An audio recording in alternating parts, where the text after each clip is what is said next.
नाग पंचमी की पूजा में नाग पंचमी की इस पौराणिक कथा को पढ़ना या फिर सुनाना बहुत ज़्यादा शुभ माना जाता है। ऐसा कहा जाता है कि इस कथा को पढ़े बिना नाग पंचमी की पूजा अधूरी है।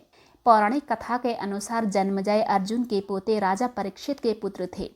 जब जन्मेजय को पता चला कि सांप के काटने से उनके पिता की मृत्यु हो गई है, तो उन्होंने बदला लेने के लिए सर्प सत्र नामक यज्ञ का आयोजन किया। ऋषि आस्तिक मुनि ने नागों की रक्षा के लिए श्रावण मास के शुक्ल पक्ष की पंचमी के दिन यज्ञ बंद कर दिया था। इस कारण तक्षक नाग के बचने से नागों का वंश बच गया। आग के ताप से नाग को बचाने के लिए ऋषि ने उन पर कच्चा दूध डाल दिया था। वहीं से नाग देवता को दूध चढ़ाने की प्रथा शुरू हुई। तभी से नाग पंचमी मनाई जाती है। प्राचीन काल में एक सेठ जी के 7 पुत्र थे और 7 के विवाह हो चुके थे। सबसे छोटे पुत्र की पत्नी श्रेष्ठ चरित्र की और सुशील थी, लेकिन उसका कोई भाई नहीं था।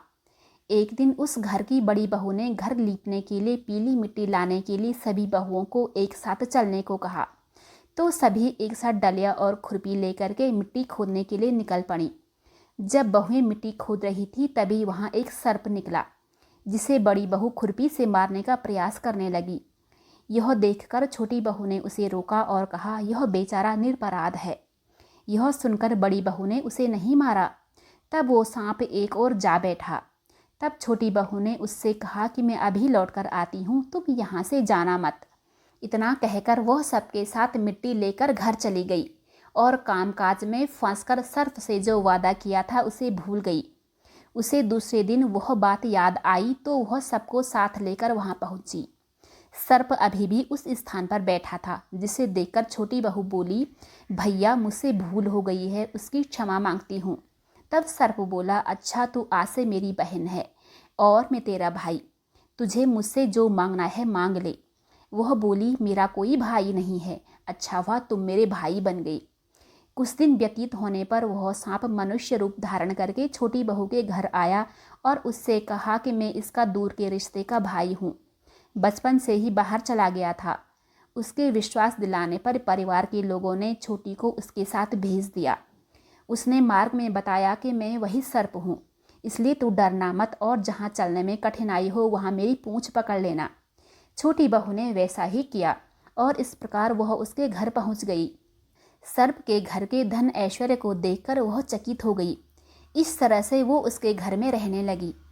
एक दिन सर्प की माता ने उससे कहा कि मैं एक काम से बाहर जा रही हूँ, तू अपने भाई को ठंडा दूध पिला देना। उसे इस बात का ध्यान नहीं रहा और उसने सांप को गर्म दूध पिला दिया, जिससे उसका मुंह जल गया। यह देखकर सर्प की माता को गुस्सा आ गया, परंतु सर्प के समझाने पर वह चुप हो गई।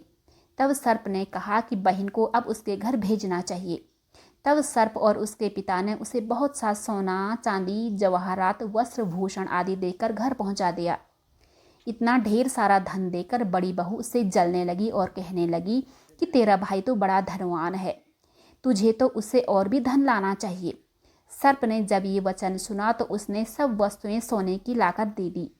यह देखकर बड़ी बहू ने कहा कि इन वस्तुओं को झाड़ने की झाड़ू भी सोने की होनी चाहिए। तब सर्प ने झाड़ू भी सोने की लाकर दे दी।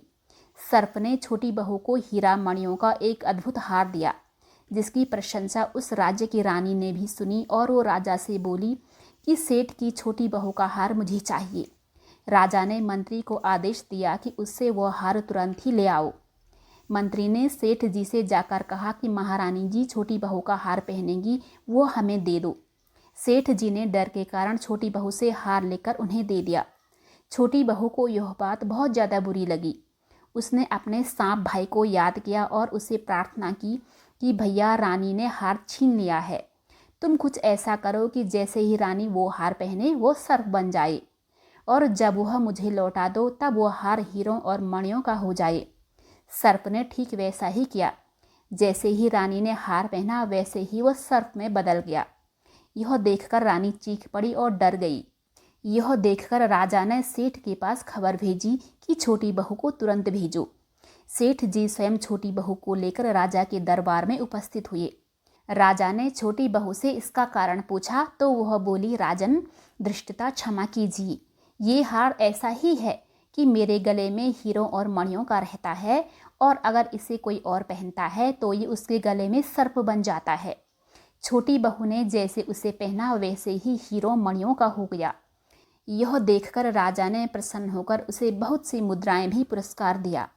उसके धन को देखकर बड़ी बहू ने ईर्ष्या से उसके पति को उसके विरुद्ध भड़काया, जिसके कारणवश पति ने अपनी पत्नी के आचरण पर शक किया।